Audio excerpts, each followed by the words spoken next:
Hello my dear students, कैसे हैं आप लोग। आशा करते हैं अच्छे होंगे, मन लगा करके पढ़ रहे होंगे।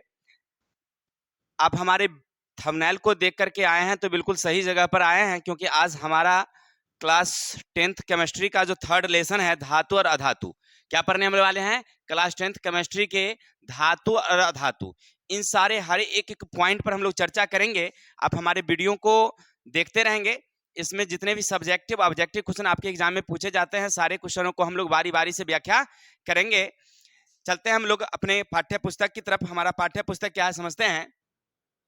देखिए, हमारा आज का चैप्टर है केमिस्ट्री, धातु और अधातु। सबसे पहले तो समझिए कि हम पाठ परिचय पढ़ लेते हैं कि धातु और अधातु क्या है। समझिए, इसमें हमें पढ़ना है कि जितने धातु हैं ना, ध्यान देंगे, जितने हमारे धातु हैं, इन धातु और अधातु के बारे में मूल रूप से हमको इसमें पढ़ना है। किसके बारे में पढ़ना है हमको? धातु और अधातु के बारे में। हम लोग पढ़े थे क्लास 9th में तत्व, यौगिक और मिश्रण, जिसमें हमने बताया था, आपको पढ़ाया होगा कि तत्व कितने प्रकार के होते हैं। तो तत्व एक ही प्रकार के होते हैं, तत्व एक ही प्रकार के परमाणु की बनी होती है। लेकिन जब इसको हम लोग गुण के आधार पर बांटते हैं तो धातु, अधातु और उपधातु में हमने तोड़ा था। अब कुल कितने तत्व ज्ञात हो चुके हैं? 111। याद रखेंगे, कुल कितने? 111, जिसमें 92 तत्व जो हैं वो प्राकृतिक मूल के हैं, 92 प्राकृतिक मूल के हैं, और जो बाकी तत्व हैं वो संश्लेषित हैं। 111 में से 92 को घटा दीजिए, यानी कि 19 क्या हो जाएंगे? संश्लेषित हो जाएंगे। चलते हैं, और इनमें से धातु अधातु को भी बंटवारा करके हटा दिया कि कुछ धातु हैं और कुछ अधातु हैं। अब ध्यान देंगे कि हमें धातु अधातु के बारे में पढ़ना है, तो हमारे जीवन के लिए ना धातु का बड़ा महत्व है। खास करके जिस देशों में धातु की खपत ज्यादा होती है या धातु का उत्पादन जिस देश में ज्यादा होती है, वह आर्थिक दृष्टि से या सामरिक दृष्टि से समझिए कि काफी महत्वपूर्ण होता है। धातु के क्या क्या गुण हैं, इसके क्या भौतिक गुण हैं, क्या रासायनिक गुण हैं, यौगिक के क्या भौतिक गुण हैं, क्या रासायनिक गुण हैं, अधातु के क्या गुण हैं, इन सब बातों का हम लोग इस पाठ में बारी बारी से चर्चा करेंगे। और कुछ धातुओं के शोधन का भी हम लोग विस्तार से इसमें चर्चा करेंगे। चलते हैं हम लोग अपने पाठ्य पुस्तक में। हमें पढ़ना क्या आज? देखिए, मानव जीवन में धातु का बड़ा महत्व है। याद रखेंगे, हमारे मानव जीवन में धातु का क्या है? बड़ा महत्व है। हमारे मानव जीवन में धातु का बड़ा महत्व है, क्योंकि देखिए हमारी बॉडी में भी एक धातु पाई जाती है, तत्व, जिसका नाम है लोहा। याद रखेंगे, मानव शरीर में कौन पाया जाता है? रक्त, लोहा। आपसे पूछेगा कि मानव शरीर के रक्त में कौन सी धातु?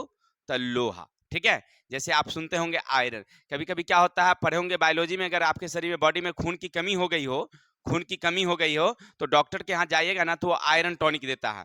आयरन टॉनिक का मतलब क्या समझ रहे हैं? लोहा वाला टॉनिक। क्या लोहा उसमें घोरा हुआ रहता है? नहीं, वो रक्त की एक, मतलब रक्त को बढ़ाने के लिए एक टॉनिक होती है, जिसमें लोहा की मात्रा बढ़ती है, जिसके कारण आपके शरीर में काम करने की क्षमता बढ़ जाती है। अर्थात आपसे एक ऑब्जेक्टिव में यहाँ से पूछेगा कौन सी, कि मानव रक्त में कौन सी धातु होती है या कौन सा तत्व होता है, तो क्या लिखेंगे हम लोग? हो गया, लोहा।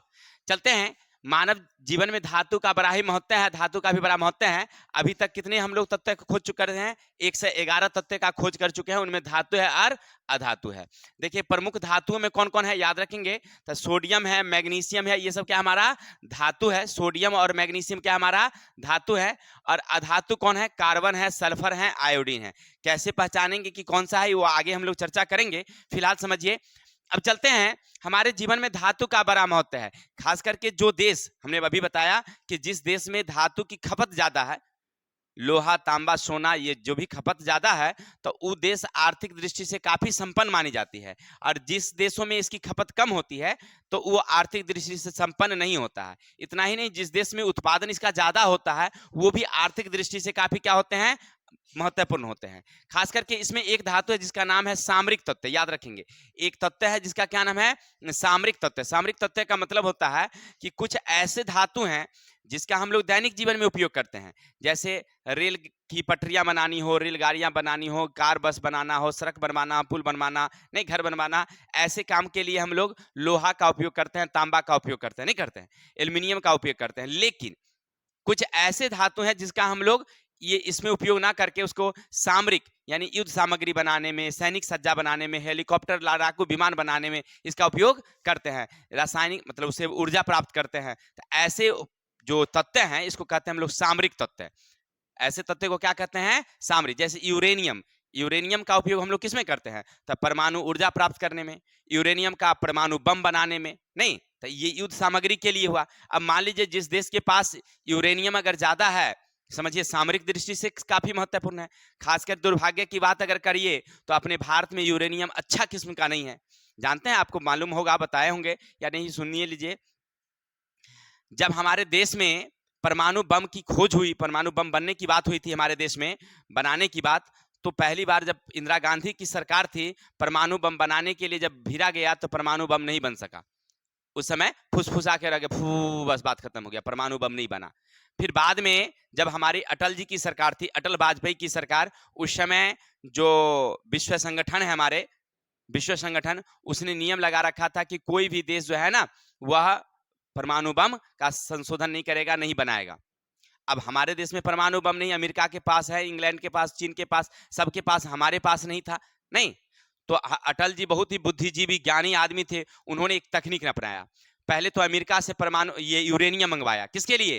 कि भाई हमारे पास परमाणु ऊर्जा गृह है तारापुर महाराष्ट्र में, उसमें यूरेनियम हमें चाहिए। नहीं तो उस नाम पर यूरेनियम खरीदे पहले उससे। ठीक, अब क्या करते हैं, सो देखिए, सुनिएगा, थोड़ा सा पाठ से बाहर की बात चल रहा है अभी तक। अब क्या करते हैं कि उस समय नियम ये था कि कोई भी परमाणु बम का जो परीक्षण करेगा, ना तो धरती पर करेगा, ना आसमान में, और ना ही समुद्र में। ठीक है, ना तो धरती पर, ना आसमान में, और ना ही समुद्र में।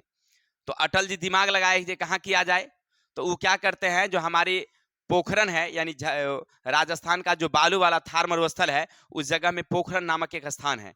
ठीक है, वहां पर क्या करते हैं, सेना को उतार देते हैं और ये घोषणा करते हैं कि हमारी सेना जो है ना युद्ध अभ्यास कर रही है यहाँ पर। ठीक है, युद्ध अभ्यास करने के नाम पर वहां पर हमारी सेना जमा हुई। अटल जी का तो दिमाग कुछ और था।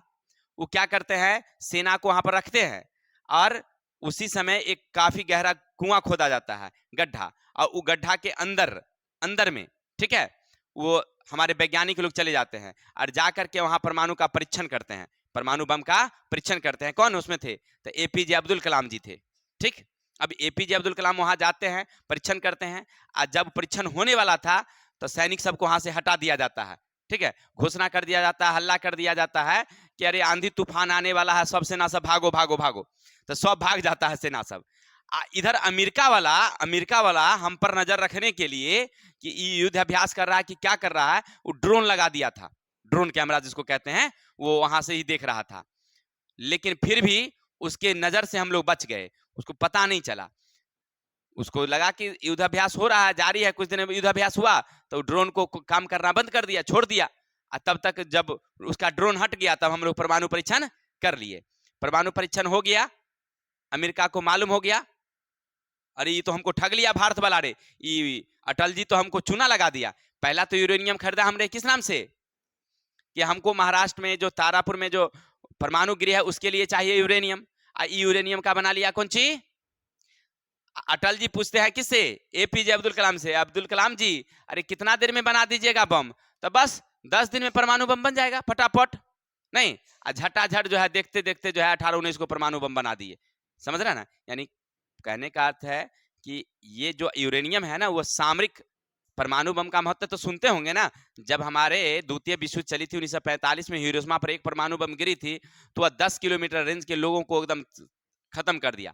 यानी कि कहने का अर्थ है यूरेनियम है, थोरियम है, मैग्नीज है, क्रोमियम है, टाइटेनियम है, ये सब जो तत्व है ना, वो किस में प्रयोग किए जाते हैं? युद्ध सामग्री में प्रयोग किए जाते हैं, अंतरिक्ष यान में प्रयोग किए जाते हैं, परमाणु ऊर्जा प्राप्त किया जाता है। तो ऐसे तत्व को कहते हैं हम लोग सामरिक तत्व। याद रखें, पूछा जाए अगर सामरिक तत्व तो समझ गए। तो हम पढ़ रहे थे कि हमारे जीवन में जितने भी तत्व हैं उसका क्या महत्व है, तो हमने बताया कि उसका हमारे जीवन में बड़ा ही महत्व है। अब चलते हैं हम लोग तत्व का वर्गीकरण करते हैं कि जितने तत्व हैं उसको कितने भागों में बांटा गया है। तो मूल रूप से 2 ऐसे 3 होते हैं, एक धातु, एक अधातु, और तीसरा होता है हमारा उपधातु। वो हम बाद में पढ़ेंगे, फिलहाल समझिए धातु, अधातु और उपधातु। तो तत्व कितने प्रकार के वर्गीकरण करते हैं? तो धातु और अधातु। अब धातुओं के क्या क्या गुण हैं इसके बारे में हम लोग चलेंगे। परीक्षा में आपसे पूछेगा, कैसे पूछता है, तो धातु के भौतिक गुणों को लिखें।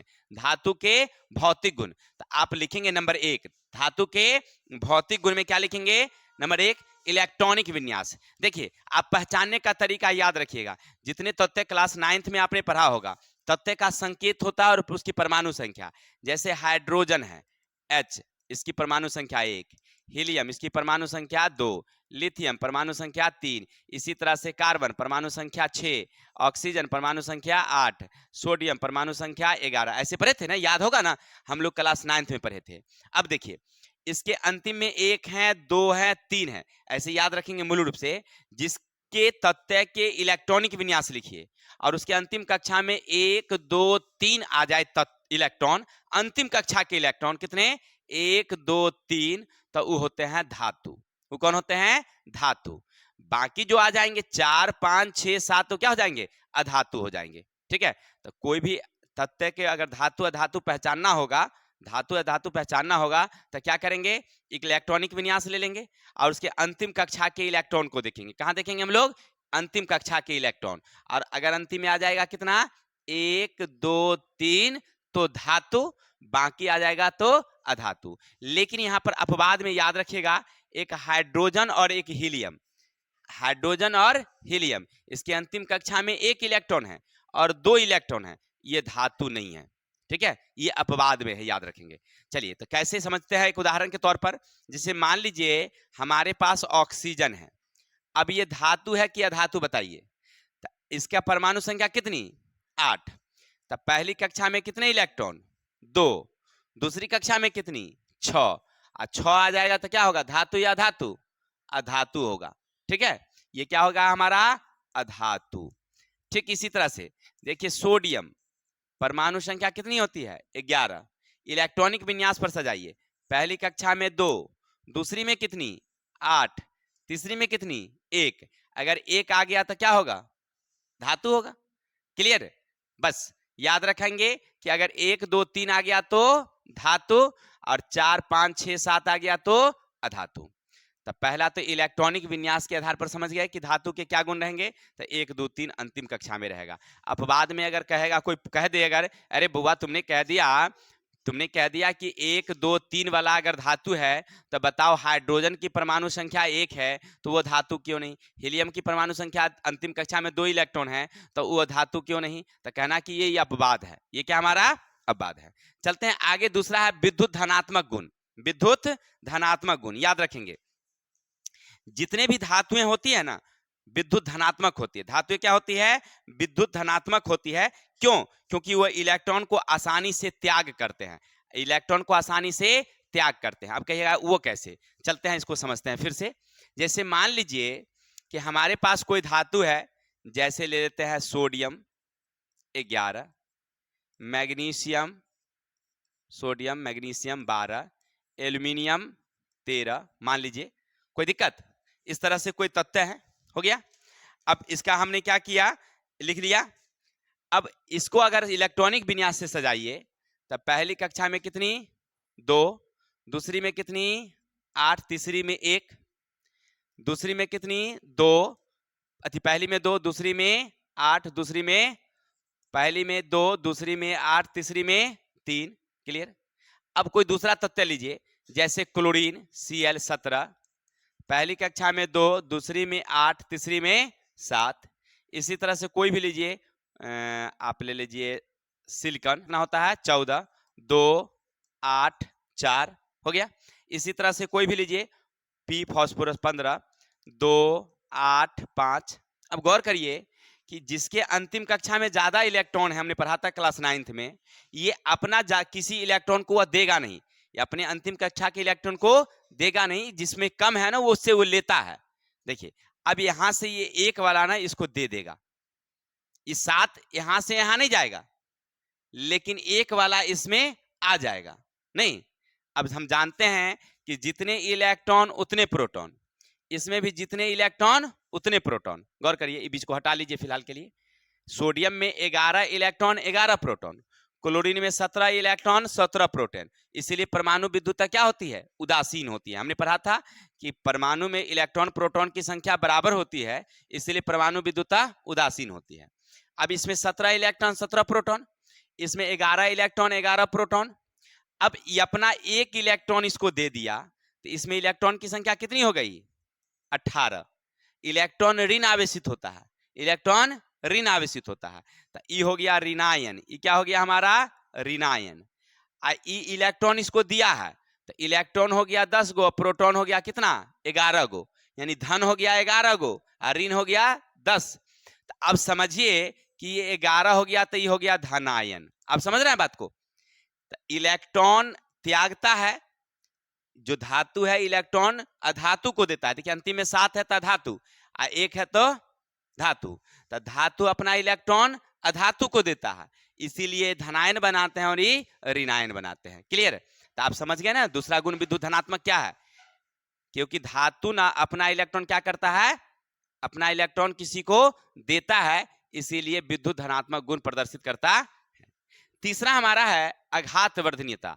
आघात वर्धनीयता का मतलब होता है किसी धातु को पीट करके चादर बनाने के गुण। चादर का मतलब ये समझिएगा ओढ़ने वाला चादर, यहाँ पर पीट करके ना चौड़ा प्लेट बना सकते हैं। जैसे देखे होंगे आप लोहार के यहाँ गए होंगे, इतनी बड़ी लोहा रख देते हैं तो वो क्या करता है, उसको मार हथौरे से पीटते पीटते वो इतना बड़ा खुरपी तैयार कर देता है, ना कर देता है। तो ये इसको कहते हैं हम लोग कौन, आघात वर्धनीयता। आघात वर्धनीयता यानी छोटी धातु को पीट कर पतली चादर जैसी सीट बना दिया गया, तो उसको क्या कहते हैं हम लोग, आघात वर्धनीयता। और धातु की आघात वर्धनीयता बहुत तेज होती है, यानी कहने का अर्थ है उससे पतली पतली चादरें बनाई जा सकती हैं, कोई दिक्कत। आगे हमारा है तन्यता। तन्यता का मतलब होता है कि उसे खींचकर या तान कर उसे पतले तार के रूप में बदला जा सकता है। तन्यता का मतलब उसे खींचकर या तान कर क्या बनाया जा सकता है, तन्यता नहीं पतली तार। जैसे एक सोना एक धातु है, सोना की तन्यता सबसे ज्यादा होती है, याद रखेंगे सोना की तन्यता सबसे ज्यादा होती है, और उनमें तन्यता का मतलब 100 ग्राम सोना से लगभग 2 किलोमीटर लंबी तार। देखिए बहुत तन्यता, यानी कि उसको 100 ग्राम सोना से कितना 2 किलोमीटर लंबी तार बनाई जा सकती है, वो भी मजबूत है ना। तो इसको क्या बोलेंगे हम लोग, तन्यता बोलेंगे। क्लियर। तो हम लोग पढ़ रहे थे धातु के गुण कौन कौन। तो पहला इलेक्ट्रॉनिक विन्यास के आधार पर विद्युत धनात्मक गुण, आघात वर्धनीयता, तन्यता। द्रव्यनांक और क्वथनांक, जितने भी धातु होते हैं ना इनका द्रव्यनांक और क्वथनांक उच्च होता है।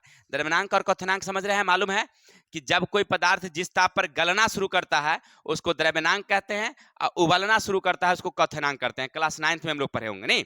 चलिए कोई भी धातु है ना उसका द्रव्यनांक और क्वथनांक क्या होता है, उच्च होता है। जैसे मान लीजिए आपके पास लोहा है, उसको 10 डिग्री 20 डिग्री 50 डिग्री अगर गर्मी दीजिएगा तो ना वो तो गलेगा ना ही उबलेगा। उसको ज्यादा तापमान देने के बाद, ज्यादा तापमान देने के बाद तब क्या होता है, वो उबलता है और पिघलता है। क्लियर। तो चलिए हम लोग चलते हैं, जैसे जिंक है, जिंक माने जस्ता। जस्ता को 419 डिग्री सी तापमान अगर दीजिएगा तब जाकर के वो पिघलेगी। जस्ता ठोस है, जस्ता क्या है, ठोस है। याद रखेंगे जितने धातु हैं सामान्यतः ठोस होते हैं, वो आगे हम पढ़ेंगे। तो जस्ता ठोस है, 419 डिग्री तापमान दीजिएगा तब वो पिघलेगी, और 907 डिग्री तापमान दीजिएगा तब वो उबला हुआ चीज खदकने लगेगा। समझ रहे ना। उसी तरह से लोहा है, उसको 1535 डिग्री तापमान दीजिएगा, 1535 डिग्री तापमान दीजिएगा तब वो गलती है। लोहा ठोस है और उसको थोड़ा सा गर्म करते हैं तो लाल हो जाती है, और लाल गर्म करते जाइए और गर्म करते जाइए, मानिए भट्टी का तापमान कितना हो जाए 1535 डिग्री, तब जाकर के वो क्या होती है, पिघलती है। ठीक है, यानी गलती है। और उसको उबलने के लिए कितना चाहिए, तो 2750 डिग्री तापमान चाहिए। समझ रहा है ना। यानी कहने का अर्थ है कि इसका द्रव्यनांक और क्वथनांक बहुत ऊंच हुआ, नहीं हुआ 2750 डिग्री तापमान तनिक से ना हुआ, क्योंकि हम लोगों को पानी जो खदकता है उबलता है 100 डिग्री सी पर एकदम पूरा नहीं, और उसमें अगर हाथ पर जाता है तो जलन होती है, नहीं जलन होती है। अब समझिए 100 डिग्री तापमान में अगर जलन होती है तो समझिए कि अगर वो 2700 डिग्री तापमान हो जाए तो उसमें तो शरीर जाएगा, एक बार जल के भुसुम हो जाएगा, नहीं हो जाएगा वो, यानी कि बहुत। तो लोहा या जो भी धातु है उनके द्रव्यनांक और क्वथनांक क्या होते हैं, काफी उच्च होते हैं, याद रखेंगे। क्लियर। आगे हमारा है उष्मीय और विद्युत चालकता। जितने धातु होते हैं वो ऊष्मा के भी चालक होते हैं और विद्युत के भी चालक होते हैं। जितने धातु हमारे होते हैं ना, वो ऊष्मा के चालक और विद्युत के चालक। अब देखिए ये ऊष्मा का चालक क्या होता है, कभी आपके घरों में खाना बनते हुए देखे होंगे, नहीं बने हुए? अब देखिए आपकी मम्मी क्या करती है कि सब्जी चला रही होती है, सब्जी चला रही होती है, क्लियर? सब्जी चला करके वो चली जाती है और आपको कहती है कि बुआ थोड़ा सा सब्जी चला देना, नहीं? अब आप क्या करते हैं, जाते हैं सब्जी को चलाते हैं और उसका जो उसको कहते हैं हम लोग छोलनी, छोलनी नहीं कहते हैं, उसको कढ़ाई में छोड़ के चल देते हैं। तो उसका चलाने वाला जो हिस्सा होता है जिसको आप पकड़ते हैं वो तो बाहर रहता है कढ़ाई से, लेकिन उसका जो बेलचा होता है वो रहता है सब्जी के भीतर, नहीं रहता है। अब मम्मी उधर से घूम घाम के आई और जैसे उस सब्जी को चलाने के लिए पकड़ती है कि पूरा वो गर्म हो जाता है, नहीं गर्म हो जाता, उसका डंठल सहित गर्म हो जाता है। आप तो क्या खाए होंगे, तो यादें होगा नहीं, दूध चमेटा, नहीं तो कम से कम दो बात तो जरूर मम्मी कही होगी कि दिमाग नहीं है, इसको बाहर ना निकाल के रख देती थी, इसी में रख दी, पूरा गर्म हो गया, हाथ पक गया मेरा, बताओ। नहीं, कहने का अर्थ है कि वह उष्मा का क्या है, चालक है। उष्मा का क्या है, चालक है। या देखिएगा लोहे की कढ़ाई हो, उसका पेंदी रहता है आग में, लेकिन उसका पूरा बॉडी भी क्या हो जाता है, गर्म हो जाता है। ये किसके कारण, उष्मा के चालन के कारण। यानी धातु उष्मा का क्या करती है, चालन करती है, उष्मा को एक जगह से दूसरी जगह ले जाती है। अब चलते हैं विद्युत चालकता। विद्युत चालकता का मतलब विद्युत भी एक जगह से दूसरी जगह जाती है। हाँ, लेकिन याद रखिएगा एक धातु है जिससे विद्युत नहीं जाती है, याद रखेंगे कौन है वो, तो वो है सीसा। देखिए वो उष्मा का भी चालक नहीं है, अच्छा चालक उष्मा का भी नहीं है, लेकिन पतली शीशा ना कभी कभी गर्म हो जाती है, नहीं हो जाती है। जैसे लालटेन उल्टेन का शीशा देखे होंगे, ऐसे तो आप लोग तो लालटेन के जमाना में पढ़े ही नहीं, नहीं हम लोग पढ़ते थे लालटेन के जमाना में, भुकुर भुकुर रोशनी में चलता था। अब तो देखिए इतनी लाइट इतनी ना, तब तो कोई दिक्कत ही नहीं है, लेकिन उसका जो शीशा होता था ना वो गर्म हो जाता था, यानी वो उष्मा का चालन करता है, लेकिन कभी कभी ज्यादा चालन नहीं करता। जैसे देखे होंगे ना चाय पीते हुए लोग, शीशा के गिलास में चाय पीता है ना जी, वही स्टील के गिलास में रख दीजिए उनको, चाय पकेगा, ओठो पक जाता है। लेकिन शीशा के गिलास में देखिएगा आराम से हाथ में धैले रहते हैं, आराम से चुस्की ले लेके पीते रहते हैं। कहने का मतलब ये है कि उष्मा का अच्छा चालक वो नहीं है, और विद्युत तो उसमें जाता ही नहीं, करंट तो उसमें जाता ही नहीं है। तो अपवाद में जितने धातु हैं विद्युत के चालक हैं, लेकिन शीशा जो है वो विद्युत का क्या है, कुचालक है, याद रखेंगे, कोई दिक्कत। आगे चलते हैं चमक।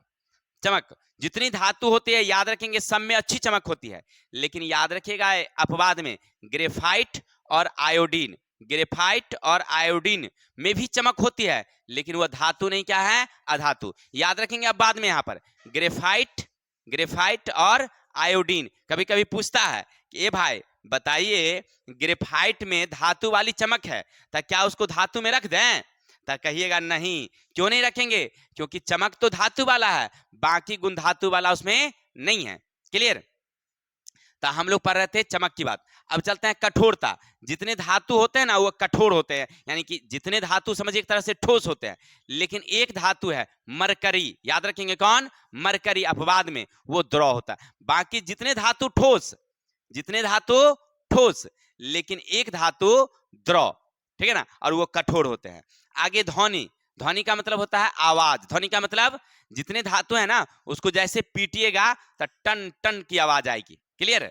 तो धातु के ये सब भौतिक गुण रहे। अवस्था की बात, वही धातु ठोस होते हैं और एक द्रव होता है। घनत्व, धातु का घनत्व, घनत्व का मतलब समझ रहे हैं ना, छोटी भी मात्रा हो, वजन, छोटी मात्रा का समझिए एक तरह से वजन। जैसे मान लीजिए एक इतना बड़ा हम रुई का बंडल दिए, नहीं उसको वजन कर लीजिए, इतनी बड़ी पत्थर दिए और उसको वजन कर लीजिए, तो आपको पता चल जाएगा कि रुई क्या है, हल्की है, पत्थर क्या है, भारी है। यानी क्या कहलाएगा, उसका घनत्व। प्रति एकांक में जितना द्रव्यमान रहता है ना वो उसका क्या कहलाएगा, घनत्व। तो हम लोग पढ़ रहे थे धातु के भौतिक गुण। आपके परीक्षा में पूछता है कि धातु के भौतिक गुण को लिखें, तो कैसे लिखेंगे आप लोग धातु के भौतिक गुण निम्न है। धातु के भौतिक गुण निम्न है। नंबर 1 आघात वर्धनीयता, तीर।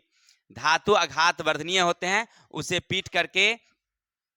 पीट करके पतली चादर के रूप में बनाई जा सकती है, हो गया। दूसरा लिखेंगे तन्यता। धातु तन्य होते हैं, इसे खींचकर पतली तार जैसी बनाई जा सकती है। जैसे 100 ग्राम सोने से हम लोग 2 किलोमीटर लंबी तार बना सकते हैं। तीसरा ध्वनिक। धातु में एक प्रकार की आवाज होती है, पीटने से उसमें मतलब ध्वनि उत्पन्न होती है। चलते हैं भौतिक अवस्था। तो धातु जितने भी होते हैं वो ठोस होते हैं, एक धातु होती है मरकरी, वो क्या होती है, द्रवावस्था में होती है। अगला हमारा है उष्म विद्युत के चालकता और उष्मी की चालकता। तो लिखेंगे धातु उष्मा के और विद्युत के अच्छे चालक होते हैं, अपवाद में सीसा विद्युत के चालक नहीं होते हैं। ठीक है ना। द्रव्यनांक और कथनांक, धातु के द्रव्यनांक और कथनांक काफी उच्च होते हैं। क्लियर। जैसे लोहा को गलने के लिए कितना तापमान चाहिए, तो 1535, और पिघलने मतलब उबलने के लिए 2750 डिग्री। तो इस तरह से सब लिख देंगे, 4-5 को लिख दीजिएगा, आपका परीक्षा खत्म। क्लियर। तो धातु के भौतिक गुण याद रखेंगे, कोई दिक्कत। अब चलते हैं हम लोग आगे, हमारा है हाँ, अपवाद में भी परीक्षा में पूछता है कुछ अपवाद, अपवाद वो भी ध्यान रखिएगा आप लोग। अपवाद में भी आपसे पूछता है कि जैसे वहां ऑब्जेक्टिव में पूछेगा, वैसा कौन सा धातु जो द्रव अवस्था में, क्या बोलेंगे, मरकरी। ऐसा कौन सा धातु जो द्रव अवस्था में, मरकरी। फिर पूछेगा वैसा कौन सा धातु है, वैसा कौन धातु है जो उष्मा के विद्युत के कुचालक होते हैं, सीसा, है ना, कोई दिक्कत। तो ये सब ऑब्जेक्टिव हैं। पूछेगा ऐसा कौन धातु है जिसके इलेक्ट्रॉनिक विन्यास 1 और 2 हैं, लेकिन वह धातु की श्रेणी में नहीं आते हैं, तो हाइड्रोजन और हीलियम नहीं, ये सब ध्यान रखना है। चलते हैं अब रासायनिक गुण के आधार पर। रासायनिक गुण क्या है, क्लियर। कभी कभी आपसे परीक्षा में पूछ देता है कि रासायनिक गुण बताइए, किसके, धातु के रासायनिक गुण। तो नंबर 1 याद रखेंगे, ऑक्सीजन के साथ संयोग। जितने भी धातु है ना, ऑक्सीजन के साथ संयोग करके ऑक्साइड बनाते हैं। क्या बनाते हैं, ऑक्साइड। जैसे मान लीजिए कोई भी धातु है, मैग्नीशियम है, Mg, अब प्लस ऑक्सीजन से अभिक्रिया किया तब बनाया मैग्नीशियम ऑक्साइड। क्या बनाया, कार्बन है, सॉरी धातु की बात कर रहे थे।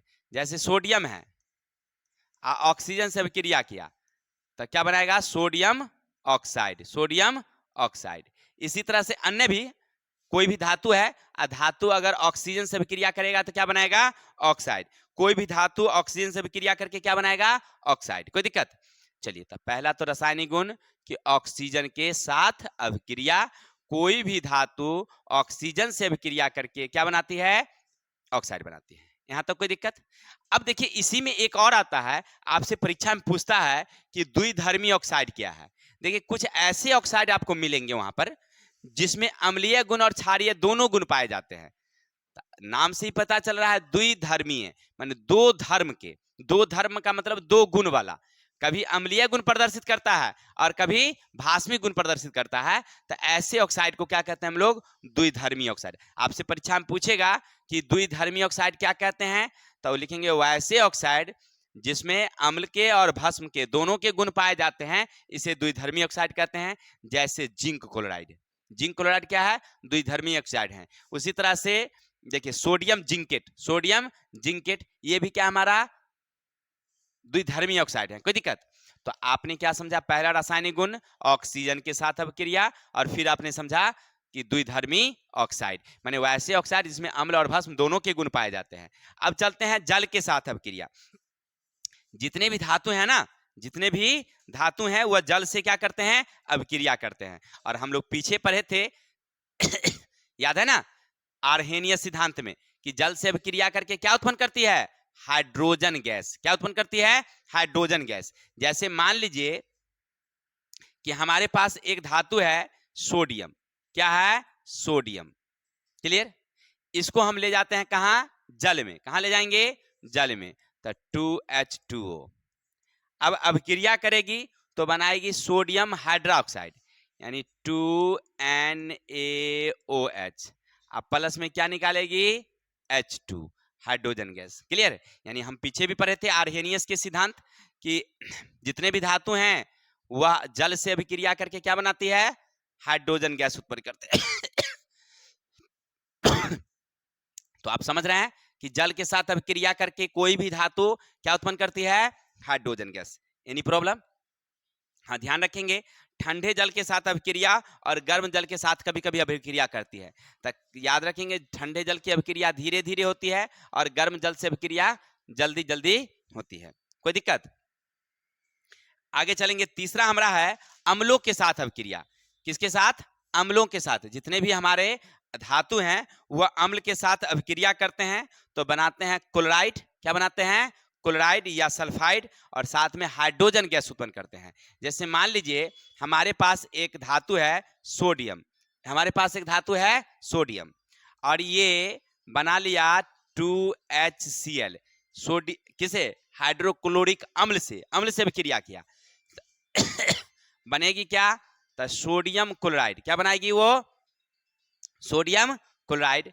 अब प्लस में क्या बनाती है, क्या बनाएगी, हाइड्रोजन गैस। क्या बनाएगी, हाइड्रोजन गैस। तो आपने क्या समझा कि जितने भी धातु हैं वह क्या करेगी, जब अम्ल से विक्रिया करेगी तो हाइड्रोजन गैस उत्पन्न करेगी। ठीक है, अम्ल से विक्रिया, या ऐसे समझ लीजिए देहाती हिसाब में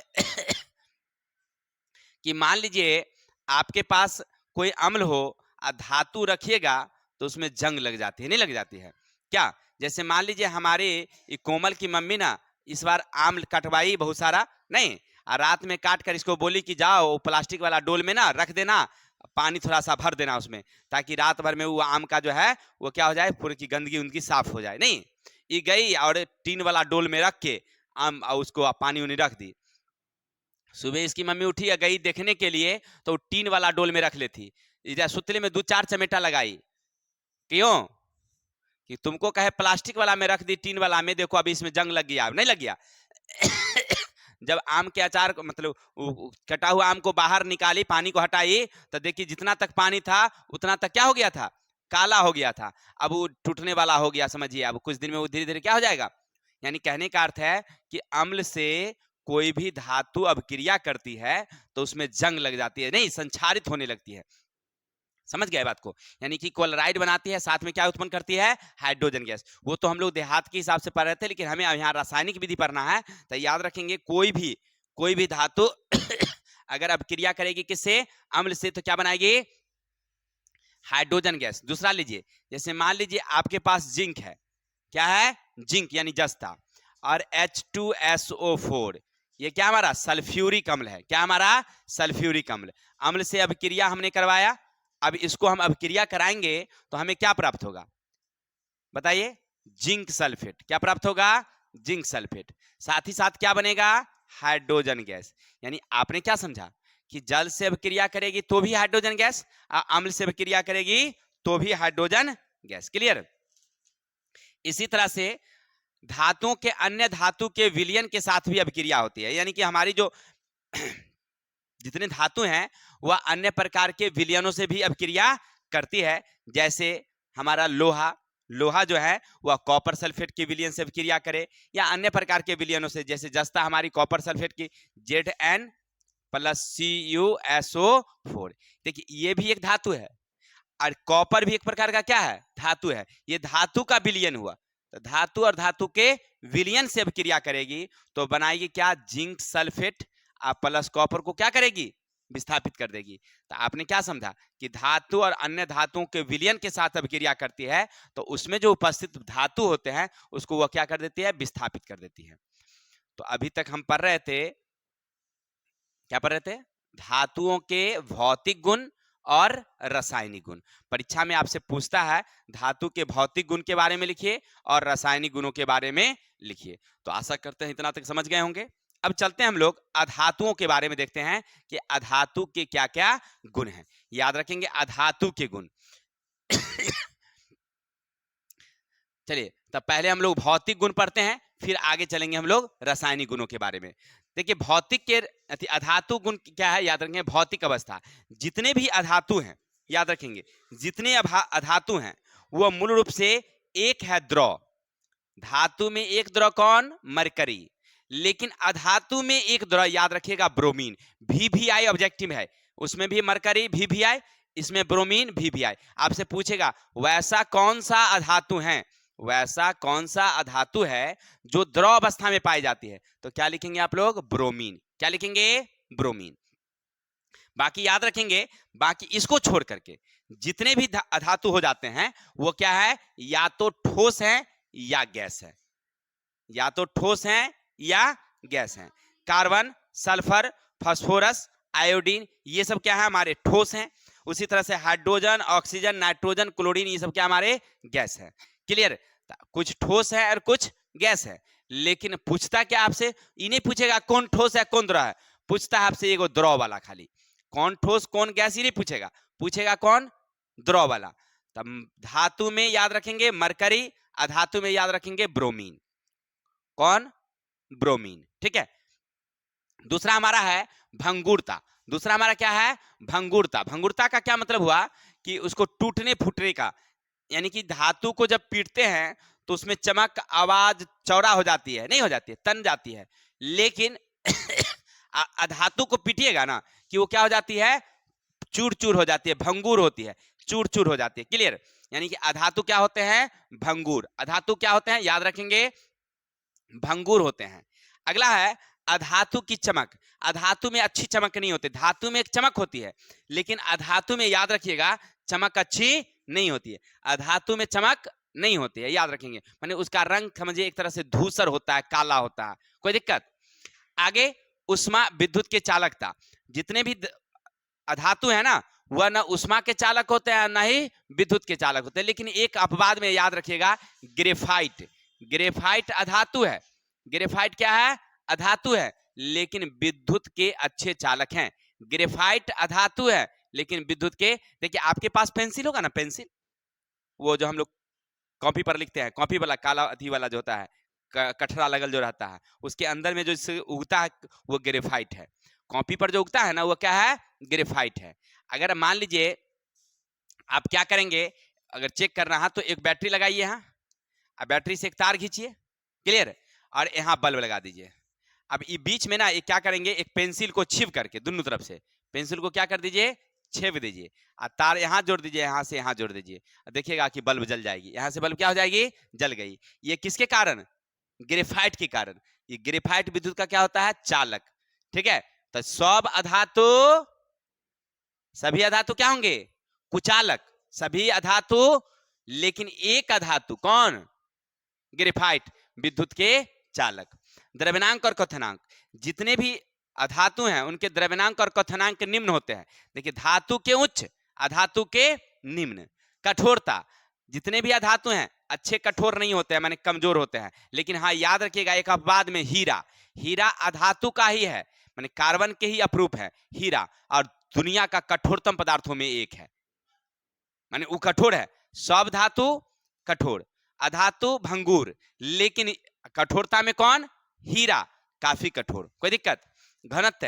अधातु का घनत्व कम, धातु का घनत्व ज्यादा। अधातु का मान उतनी बड़ा धातु लीजिए, उतना बड़ा अधातु लीजिए, तो धातु में वजन ज्यादा होगा, अधातु में वजन कम होगा।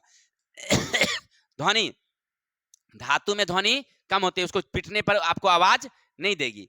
और विद्युत ऋणात्मकता भी अब तुरंत बताया है कि अधातु किसी से इलेक्ट्रॉन लेती है, अधातु किसी से इलेक्ट्रॉन लेती है, इसीलिए वो क्या होती है? विद्युत ऋणात्मक होते हैं। अधातु इलेक्ट्रॉन देती है तो वह क्या होते हैं? धातु क्या होते हैं? विद्युत धनात्मक। अधातु क्या होते हैं? विद्युत ऋणात्मक। क्लियर? अब चलते हैं हम लोग, अभी पढ़ रहे थे हम लोग धातु के भौतिक गुण, फिर धातु के रासायनिक गुण, फिर हमने पढ़ा अधातु के भौतिक गुण। अब पढ़ेंगे हम लोग अधातु के रासायनिक गुण क्या क्या है। यानी अधातु रासायनिक गुण का मतलब है किसके साथ किसकी अभिक्रिया। धातु कहेगा तो समझेंगे धातु का किसके साथ किसकी अभिक्रिया, अधातु गुण में कहेगा तो फिर रासायनिक गुण कहेगा तो समझिएगा उसके साथ अभिक्रिया। जैसे देखिए अधातुओं के रासायनिक ऑक्सीजन के साथ अभिक्रिया। अब जितने भी याद रखेंगे अधातु हैं ऑक्सीजन से अभिक्रिया करते हैं तो डाइऑक्साइड बनाते हैं। देखिए धातु बनाता है सीधे ऑक्साइड, क्या बनाता है? सीधे ऑक्साइड, लेकिन अधातु बनाता है डाइऑक्साइड। जैसे देखिए उदाहरण के तौर पर कार्बन एक अधातु है, कार्बन एक अधातु है और ऑक्सीजन से अभिक्रिया करेगा तो कार्बन डाइऑक्साइड बनाता है। क्या बनाता है? Carbon dioxide. तो यहां बन गया डाइऑक्साइड। इसी तरह से सल्फर, सल्फर एक अधातु है, ऑक्सीजन से अभिक्रिया करेगा तो सल्फर डाइऑक्साइड क्या बनाता है? Sulphur dioxide. ठीक है। और याद रखेंगे यही कार्बन डाइऑक्साइड या सल्फर डाइऑक्साइड जब जब क्या करती है? जल से अभिक्रिया करती है तो अम्ल भी बनाती है। याद रखेंगे यही कार्बन डाइऑक्साइड CO2 या SO2 किससे अभिक्रिया करेगी? जल से। किससे अभिक्रिया करेगी? जल से। जैसे मान लीजिए H2O से अभिक्रिया कर लिया तो अभिक्रिया करेगी तो बनाएगी क्या? ये H2SO4, ये क्या बनाएगी H2SO4, ठीक है, H2SO4, कोई दिक्कत, SO2 H2O, ठीक है ना, नहीं SO3 होगा, सॉरी यहाँ 2 नहीं होगा, याद रखेंगे, प्लस H2SO3 यानी अम्ल बनाएगी, ठीक है। ये क्या होगा सल्फ्यूरस अम्ल, क्या हो गया होगा हमारा सल्फ्यूरस अम्ल, सल्फ्यूरिक नहीं सल्फ्यूरस अम्ल। इसी तरह से कार्बन डाइऑक्साइड अगर जल से अभिक्रिया करेगी, कार्बन डाइऑक्साइड किससे अभिक्रिया करेगी जल से, तो बनाएगी क्या, तो H2CO3, H2CO3, ये हो गया कौन कार्बोनिक अम्ल, क्या हो गया हमारा कार्बोनिक। तो आपने क्या समझा कि पहली बात तो अधातु ऑक्सीजन से अभिक्रिया करेगी, अधातु ऑक्सीजन से अभिक्रिया करेगी तो डाइऑक्साइड बनाएगी, जैसे कार्बन डाइऑक्साइड, सल्फर तो सल्फर डाइऑक्साइड, और यही सल्फर डाइऑक्साइड फिर जल से अभिक्रिया करेगी तो क्या बनाएगी अम्ल, जैसे कार्बोनिक अम्ल और सल्फ्यूरस अम्ल। कोई दिक्कत, तो आप समझ गए पहला रासायनिक गुण। दूसरा हमारा है क्लोरीन के साथ अभिक्रिया। अब जितने भी अधातु हैं वो क्लोरीन से क्या करते हैं अभिक्रिया करते हैं और बनाते हैं क्या, तो क्लोराइड, क्लोरीन से अभिक्रिया करके क्या बनाते हैं क्लोराइड। जैसे उदाहरण के तौर पर लीजिए कि आपने पढ़ा होगा, जैसे हमने बताया था प्रकाश रासायनिक अभिक्रिया में, याद होगा कि हमारे पास एक हाइड्रोजन है, एक हाइड्रोजन है, ये अधातु है, और इसको हम क्लोरीन से अभिक्रिया करा दिए, क्लियर, तब बन गया 2HCl हाइड्रोक्लोरिक अम्ल, ये क्लोराइड है, ये क्या हमारा क्लोराइड है। इसी तरह से P4 यानी फास्फोरस, इसको हमने क्या किया क्लोरीन से अभिक्रिया कर दिया Cl2 से, ठीक है, तो बनाया 4PCl2, 4PCl3, 4PCl3, ये भी एक प्रकार का क्या है क्लोराइड है, एक प्रकार का क्या है। तो कोई भी अधातु क्लोरीन से अभिक्रिया करेगी तो क्या बनाएगी क्लोराइड बनाएगी, क्लियर। आगे चलते हैं जल के साथ अभिक्रिया। देखिए जल के साथ कोई अधातु अभिक्रिया नहीं करती है। अब जैसे कार्बन में अगर जल दीजिएगा, जल H2O, तो यहां कोई अभिक्रिया, जैसे सल्फर है इसमें जल दीजिएगा कोई अभिक्रिया नहीं होगी। अब देखिए आप कहिएगा सर जी हम नहीं समझ पा रहे हैं, इसको अपनी देहाती लॉजिक में लेके चलिए। लोहा ले आइए कहीं से दुकान से खरीद करके, चमचमाती लोहा, और उसको पनिया में रख दीजिए 1-2 दिन, उसका रंग कैसा हो जाएगा धुंधला। आपके घरों बनने के लिए जो बाजार से आती होगी लोहा खरीदा करके, तो देखिएगा उसका रंग बड़ा चमचम रहता है, नहीं रहता है, लेकिन थोड़ा सा पानी अगर पड़ जाए उस पर तो उसका रंग धीरे धीरे कैसा हो जाता है काला हो जाता है। इसका मतलब है कि वो जल से अभिक्रिया किया है, अम्ल से अभिक्रिया किया है।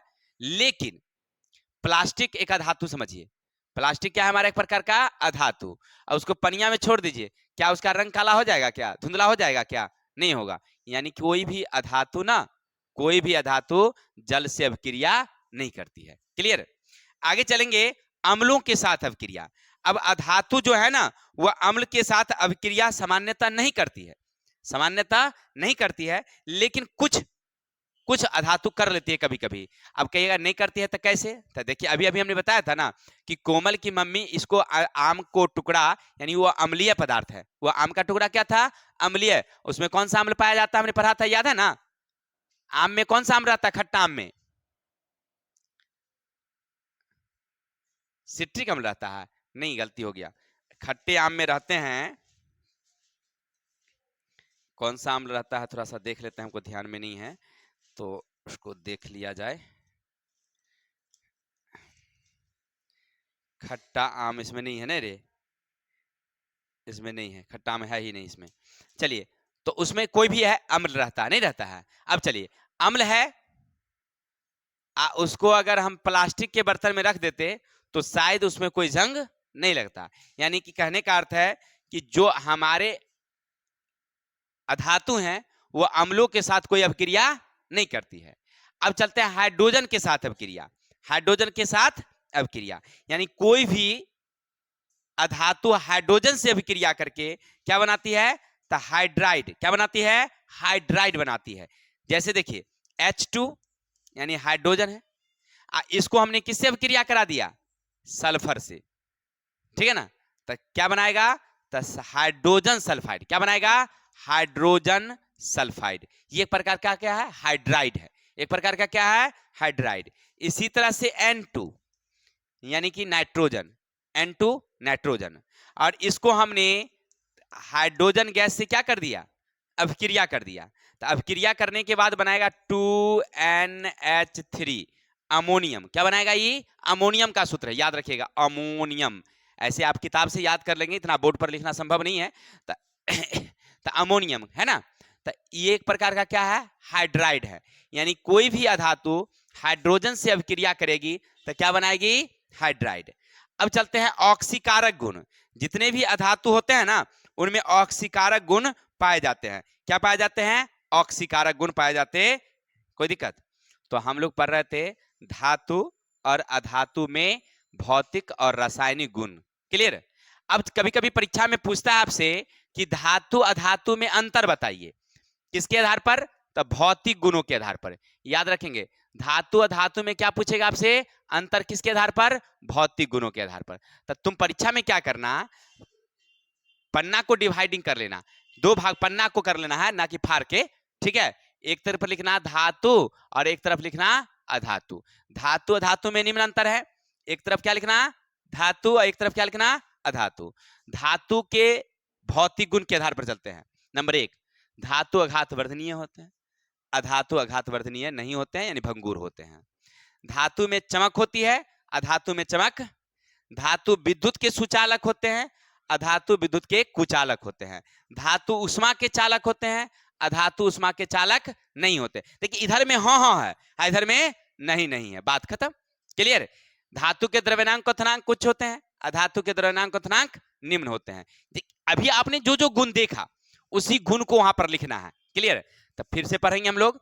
धातु अधातु में निम्न अंतर है, धातु अधातु में निम्न अंतर है। नंबर 1, धातु विद्युत के सुचालक होते हैं, अधातु विद्युत के कुचालक होते हैं।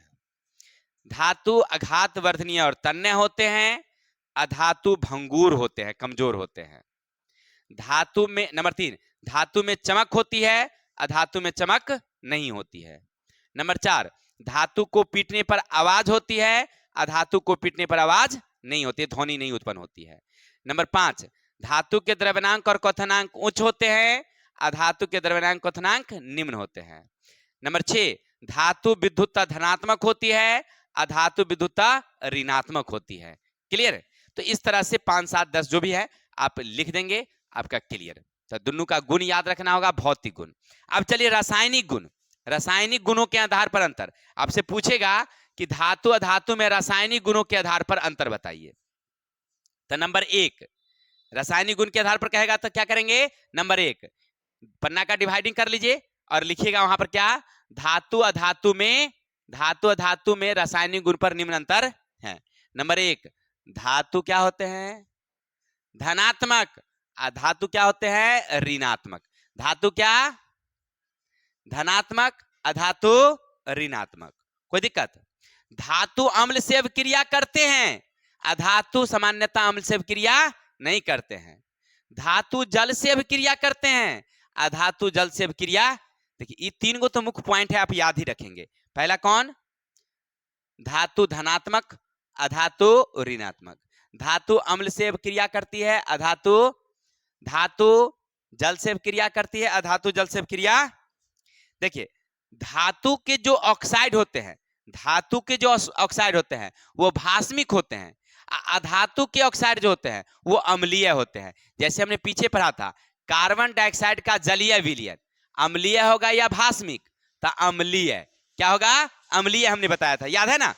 दूसरे अध्याय में कार्बन डाइऑक्साइड CO2 का जलीय विलयन कैसा होगा? अम्लीय। C माने कार्बन, C माने कार्बन। अब कार्बन है तो वह क्या होगा? अधातु। अधातु क्या? कार्बन क्या होता है? अधातु।